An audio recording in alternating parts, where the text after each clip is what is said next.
Hello, welcome back to the reading of the poem of the Man God written by Maria Valtorta, Volume 4. The Yeast of the Pharisees.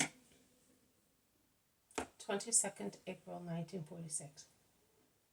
After the Holy Week and the consequent penitence of not having any visions, the spiritual vision of the gospel comes back to me this morning, and all my anxieties forgotten in this joy that is foretold by an indescribable sensation of superhuman jubilation.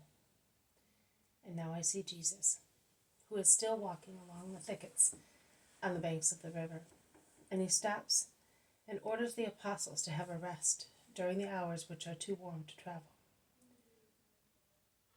Because while it is true that the thickly interlacing branches protect from the sun, they form a kind of canopy which obstructs the very light breezes, and thus the air in there is warm, still, heavy, and damp.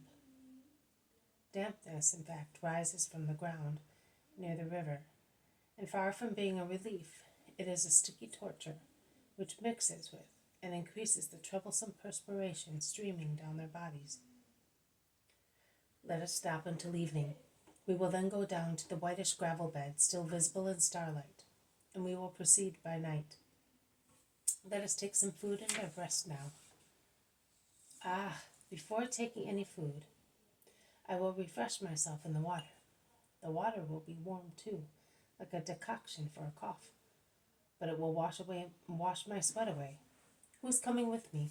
Asked Peter. They all go with him, everyone. Jesus also, like everybody else.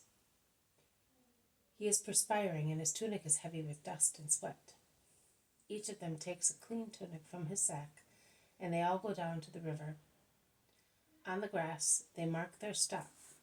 There are only 13 sacks, and the small water flasks, watched over by old trees and countless birds, which look curiously with their tiny jet eyes at the 13 full, multicolored sacks spread over the grass.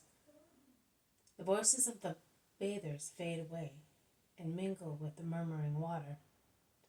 Only now and again the sharp laughter of the younger ones resounds like a high note above the low, monotonous tone of the river. But silence is soon broken by the shuffling of feet.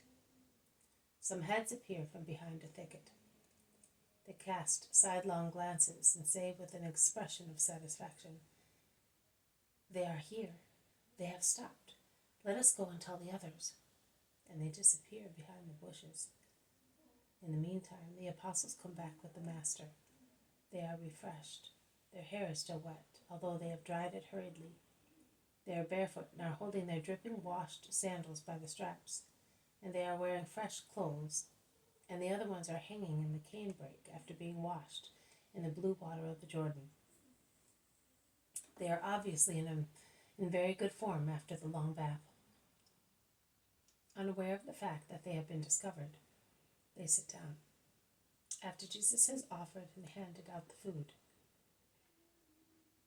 And after the meal, sleepy as they are, they would like to lie down and slumber, when a man arrives, and after him another one, and then a third one. "What do you want?" asks James of Zebedee, who sees them arrive and stop behind a large bush, undecided about moving forward or not. The others, including Jesus, turn round to see whom James is speaking. It's the people of the village. They have followed us," says Thomas without enthusiasm, as he was preparing to have a little nap. In the meantime, the visitors reply somewhat timorously, seeing the obvious reluctance of the apostles to receive them. "You wanted to speak to the Master, to tell him that... Is that right, Samuel?" And they stop, not daring to say anything more. But Jesus benignly encourages them. "Speak up. Have you more sick people?" And he stands up, directing his steps towards them. "Master, you are even more tired than we are. Have a little rest, and then let them wait," say some of the apostles. "There are creatures here who want me, so their hearts have no rest either, and the weariness of a heart is heavier than the tiredness of limbs. Let me listen to them."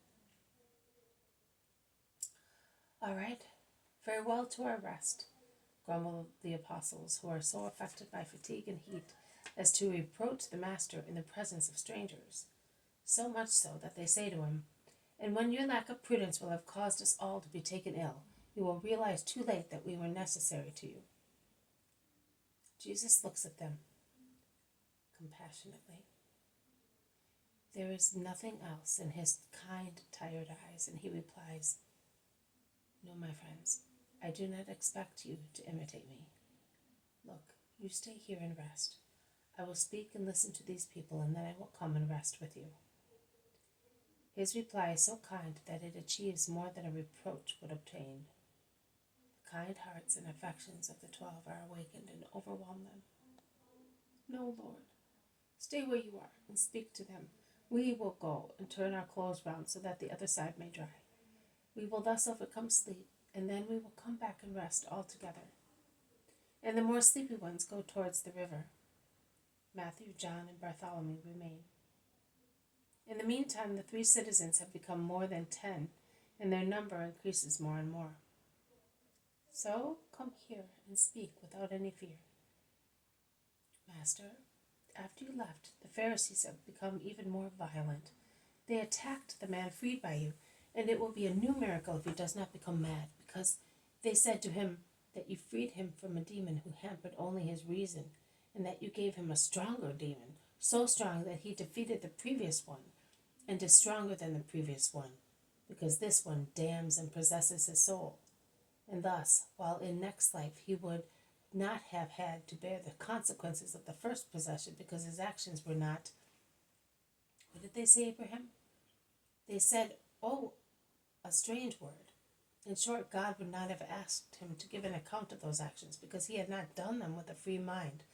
Whereas now, by adoring you through the imposition of the demon he has in his heart, placed there by you, oh, forgive us for telling you, by you, the prince of demons, by adoring you with a mind which is no longer mad, he is impious, cursed, and will be damned.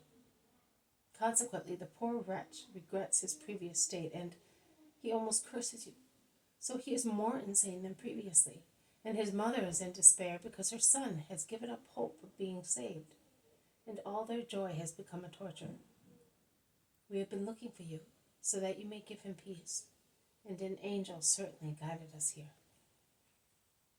Lord, we believe that you are the Messiah, and we believe that the Messiah has in himself the Spirit of God. He is therefore truth and wisdom, and we ask you to give us peace and an explanation. You are in justice and charity. May you be blessed. But where is the poor wretch? He is following us with his mother, shedding desperate tears. See, the entire village except them, the cruel Pharisees, is coming here disregarding their threats, because they have threatened to punish us for believing in you. But God will protect us. God will protect you. Take me to the man I cured. This has been a reading from the poem of the Man God, written by Maria Valtorta, Volume 4, Chapter 419, Part 1, The Yeast of the Pharisees.